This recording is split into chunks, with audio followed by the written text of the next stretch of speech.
एक व्यक्ति जीवन से हर प्रकार से निराश था। लोग उसे मनहूस के नाम से बुलाते थे। एक ज्ञानी पंडित ने उसे बताया कि तेरा भाग फला पर्वत पर सोया हुआ है, तू उसे जाकर जगा ला तो तेरे भाग तेरे साथ हो जाएगा। बस फिर क्या था, वो चल पड़ा अपना सोया भाग जगाने। रास्ते में जंगल पड़ा तो एक शेर उसे खाने को लपका। वो बोला, भाई मुझे मत खाओ, मैं अपना सोया भाग जगाने जा रहा हूँ। शेर ने कहा कि तुम्हारा भाग जाग जाए तो उससे मेरी एक समस्या है, उसका समाधान पूछते लाना।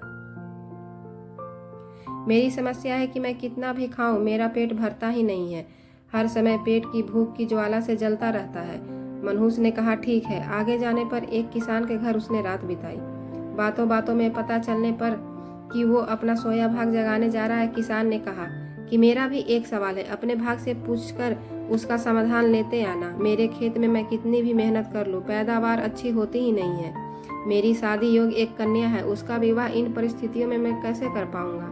मनहूस बोला, ठीक है। और आगे जाने पर वो एक राजा के घर मेहमान बना। रात्रि भोजन के उपरांत राजा ने ये जानने पर कि वो अपने भाग्य को जगाने जा रहा है, उससे कहा कि मेरी परेशानी का हल भी अपने भाग से पूछते आना।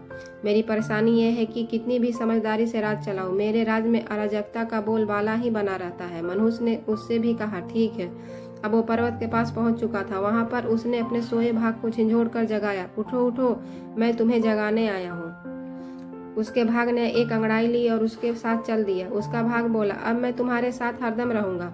अब वो मनहूस न रह गया था बल्कि भाग्यशाली व्यक्ति बन गया था और अपने भाग्य की बदौलत वो सारे सवालों के जवाब जानता था। वापसी यात्रा में वो उसी राजा का मेहमान बना और राजा की परेशानी का हल बताते हुए वो बोला, चूंकि तुम एक स्त्री हो और पुरुष वेश में रहकर राजकाज संभालती हो, इसलिए राज्य में अराजकता का बोलबाला है। तुम किसी योग्य पुरुष के साथ विवाह कर लो, दोनों मिलकर राज संभालो और तुम्हारे राज्य में शांति स्थापित हो जाएगी।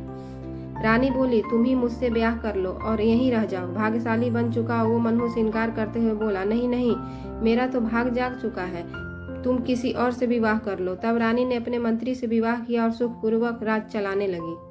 कुछ दिन राजकीय मेहमान बनने के बाद उसने वहां से विदा ली।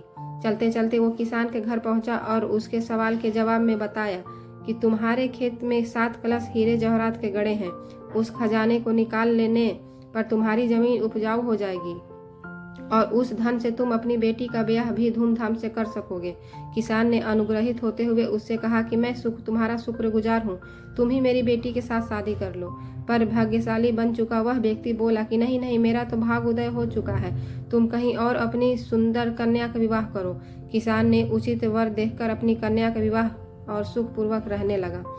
कुछ दिन किसान की मेहमान नवाजी भोगने के बाद वो जंगल में पहुंचा और शेर से उसकी समस्या का समाधान स्वरूप कहा कि यदि तुम किसी बड़े मूर्ख को खा लोगे तो तुम्हारी ये क्षुधा शांत हो जाएगी। शेर ने उसकी बड़ी आवभगत की और यात्रा का पूरा हाल जाना। सारी बात पता चलने के बाद शेर ने कहा कि भाग उदय होने के बाद इतने अच्छे और बड़े 2 मौके गंवाने वाले यह इंसान तुझसे बड़ा मूर्ख और कौन होगा। तुझे खाकर ही मेरी भूख शांत होगी। और इस तरह वो इंसान शेर का शिकार बनकर मृत्यु को प्राप्त हुआ। यदि आपके पास सही मौका परखने का विवेक और अवसर को पकड़ लेने का ज्ञान नहीं है तो भाग भी आपके पास आकर आपका कुछ नहीं भला नहीं कर सकता।